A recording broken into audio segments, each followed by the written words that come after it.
Hey zusammen, schön, dass ihr da seid. Wir trinken gerade Kaffee und heute reden wir über ein Thema, das viele nervt, aber super wichtig ist, die Anmeldung, also die Registrierung von der Adresse in Deutschland. Ja, genau, die berühmte Anmeldung. Das ist, wenn du nach einem Umzug sagst, hier wohne ich jetzt. Du gehst dafür zum Bürgeramt, das ist das Amt für Sachen wie Ausweis, Melden, solche Dinge. Viele fragen immer, warum muss ich das überhaupt machen? Naja, in Deutschland ist das Pflicht. Wenn du umziehst, dann meldest du die neue Adresse an, meistens in 14 Tagen, also ziemlich schnell. Und die Anmeldung bringt dir auch Vorteile. Du bekommst zum Beispiel die Steuer-ID per Post und oft brauchst du die Anmeldung für Bankkonto, Handyvertrag oder auch für die Krankenversicherung. Ohne Anmeldung ist vieles echt schwer. Ganz genau. Und Leute, keine Panik, das klingt groß, aber es geht. Wir erzählen euch heute Schritt für Schritt mit ein paar echten Geschichten und kleinen Tipps, die helfen. Also erster Punkt. Wo machst du das? Im Bürgeramt oder Bürgerbüro? Je nach Stadt heißt es ein bisschen anders. Manchmal brauchst du einen Termin online, manchmal kannst du einfach hingehen und eine Nummer ziehen. Ich sag mal so, Termin ist meistens besser. Wenn du ganz früh gehst, klappt es manchmal auch ohne. Aber ja, die Wartezeit kann lang sein, deshalb nimm Wasser mit und vielleicht ein Snack, echt hilfreich. Was brauchst du für die Anmeldung? Auf jeden Fall deinen Pass oder Personalausweis. Wenn du keinen EUPass hast, dann auch den Aufenthaltstitel. Und ganz wichtig, die Wohnungsgeberbestätigung, das ist ein Zettel vom Vermieter, dass du wirklich dort wohnst. Genau, viele kennen nur den Mietvertrag, aber der reicht oft nicht. Die Wohnungsgeberbestätigung ist offiziell mit Unterschrift vom Vermieter. Manche Ämter wollen zusätzlich den Mietvertrag sehen, also nimm den einfach mit. Sicher ist sicher. Ich habe auch schon Leute gesehen, die Lohnabrechnungen mitnehmen, also Gehaltszettel. Ganz ehrlich, für die Anmeldung brauchst du das normalerweise nicht, aber wenn du unsicher bist, Kopien schaden nie. Ich packe immer mehr ein als nötig. Ja, Kopien sind Gold wert. Ich mache oft Fotos mit dem Handy, von allem. Wenn etwas leck ist, hast du es trotzdem. Und ich schreibe mir immer eine kleine Liste, damit ich nichts vergesse. Kurzer Ablauf, damit es klar ist. Du gehst zum Amt, wartest, bekommst deinen Namen aufgerufen. Dann gibst du die Papiere, füllst ein Formular aus und am Ende kriegst du eine Meldebescheinigung. Das ist der Nachweis hier, ich bin offiziell gemeldet. Und diese Meldebescheinigung hebst du gut auf, ja? Viele stellen Fragen danach. Ich mache immer direkt eine Kopie und leg sie in einen Ordner. Einmal habe ich sie verloren, das war nicht so toll. Oh, das kenne ich. Ich bin einmal ohne Wohnungsgeberbestätigung hin, voll motiviert. Der Mann am Schalter sagt freundlich, das brauchen wir aber. Ich so, ach nein, echt? Und zack, ich musste noch mal kommen, also nicht wie Tim machen, Leute. Haha, ja. Ich hatte mal ein anderes Ding, die Mitarbeiterin sprach super schnell und ich habe nichts verstanden. Ich habe einfach gesagt, können Sie bitte langsam sprechen? Und sie war total lieb. Also, keine Angst, einfach freundlich fragen. Guter Punkt. Wenn Deutsch schwer ist, nimm eine Freundin mit oder frag nach Englisch. Viele können das. Und manchmal gibt es Formulare in mehreren Sprachen, frag einfach am Eingang. Noch ein Tipp, der oft vergessen wird, schreib deinen Namen an den Briefkasten. Klingt simpel, aber ohne Namen kommt die Post nicht. Und du bekommst wichtige Briefe, zum Beispiel die Steuer-ID oder Sachen von der Krankenkasse. Ja? Und wenn du umziehst, mach vielleicht einen Nachsendeauftrag bei der Post. Dann kommen Briefe von der alten Adresse zu dir. Kostet etwas, aber es hilft sehr, besonders in den ersten Monaten. Apropos Post, ich habe eine echte Geschichte. Eine Freundin hat keine Post von der Stadt bekommen, weil am Briefkasten nur der Name vom Ex-Partner stand. Später kam eine Mahnung, also ein Brief wegen Schulden, und sie wusste von nichts. Das war richtig stressig. Oh Mann, das ist übel. Deshalb, wenn ein Brief vom Amt kommt, mach ihn sofort auf und reagiere. Ruf an, geh hin, kläre das. Lieber schnell reden, als warten und dann Ärger haben. Viele fragen auch, was passiert, wenn ich mich nicht anmelde. Also, es kann Probleme geben, zum Beispiel Bußgeld. Und ohne Anmeldung bekommst du oft kein Bankkonto, keinen Handyvertrag. Und die Ausländerbehörde fragt auch immer nach der Adresse. Genau, gerade mit Visum oder Aufenthalt ist es wichtig. Die Behörde will sehen, wo wohnst du, bist du erreichbar, die Anmeldung zeigt das. Ich sag immer, mach's gleich am Anfang, dann ist der Kopf frei. Und Leute mit unsicherer Situation, zum Beispiel neue Leute aus dem Ausland, haben es manchmal schwer. Das ist echt so.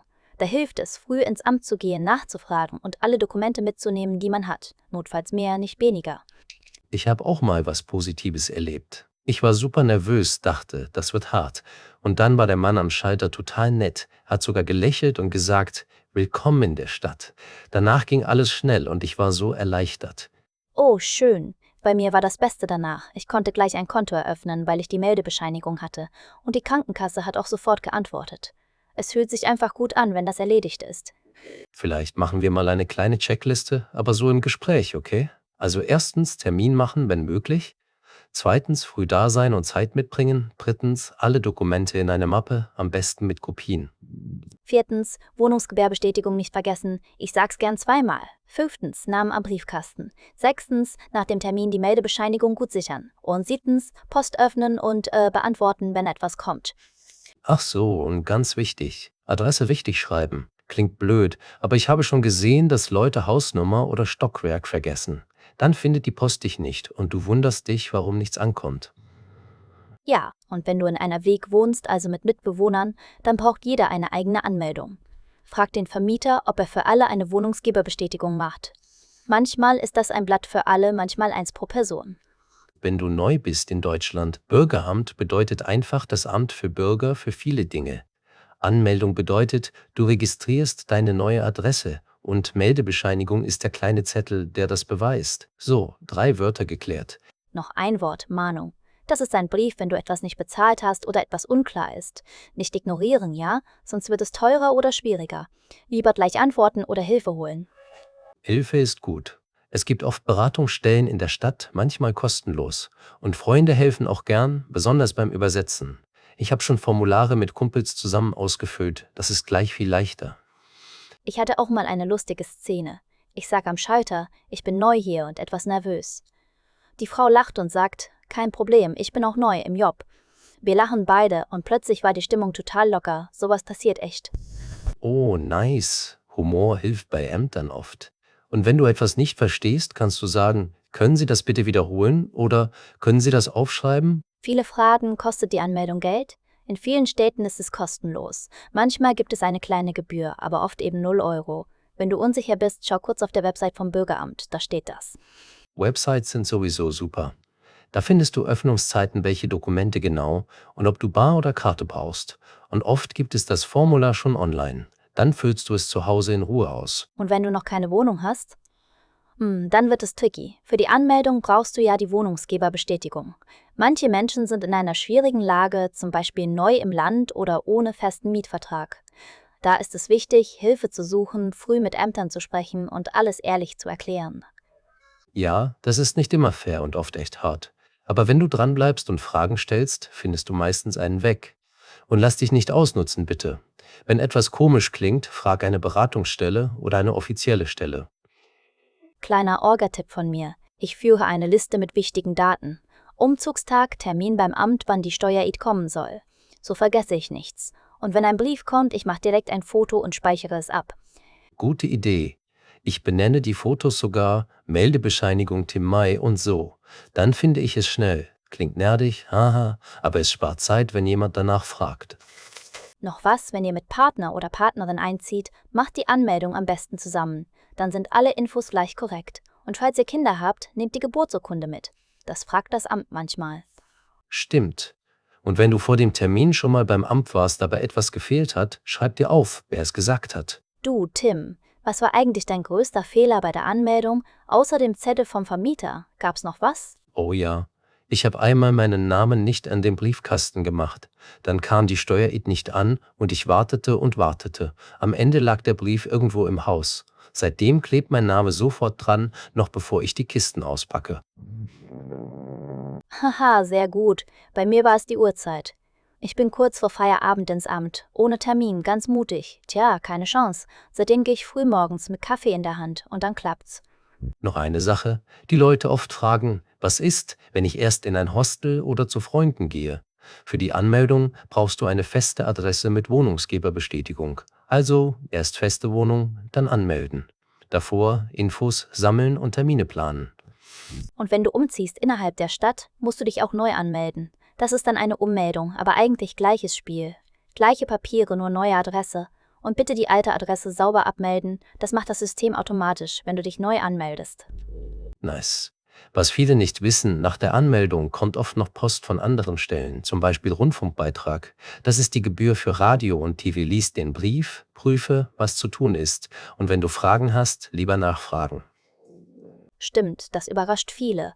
Und keine Scheu, wenn ein Brief schwer klingt. Manche Wörter sind kompliziert, aber der Inhalt ist oft simpel. Und ja, Freunde, Nachbarn, Kollegen, alle haben das schon mal gemacht. Man kann ruhig fragen. Am Ende, Leute, Anmeldung ist nervig, aber machbar. Mit Termin, Papieren und ein bisschen Geduld geht's. Und das Gute ist, danach fühlt sich die Stadt mehr wie zu Hause an. Du bist offiziell da, das ist ein schönes Gefühl. Oh ja, das Gefühl kenne ich. Man hat so, okay, jetzt beginnt mein Leben hier und es öffnet Türen, echt. Konto, Handy, Arzt, alles wird leichter. Also nicht aufschieben, einfach machen. Kurzer Recap, damit es sitzt: Bürgeramt, Termin oder früh hin. Pass, Aufenthaltstitel, Wohnungsgeberbestätigung, Mietvertrag mitnehmen. Namen an den Briefkasten, nach Sendo-Auftrag überlegen. Meldebescheinigung gut aufheben und auf Post reagieren. Und wenn ihr unsicher seid, holt Hilfe, fragt nach, bleibt freundlich. Die Leute am Schalter sind auch nur Menschen. Ein Lächeln hilft oft und ein Danke am Ende sowieso. Leute, wenn euch diese Folge geholfen hat, dann freut uns das mega. Wenn du magst, lass gern ein Like da und abonniere den Kanal. So verpasst du keine Tipps mehr und wir sehen, dass das Thema wichtig ist. Genau, und wenn du eine eigene Geschichte zur Anmeldung hast, schreib sie in die Kommentare. Vielleicht hilft es anderen auch. Danke fürs Zuhören, passt auf euch auf und viel Erfolg beim Anmelden.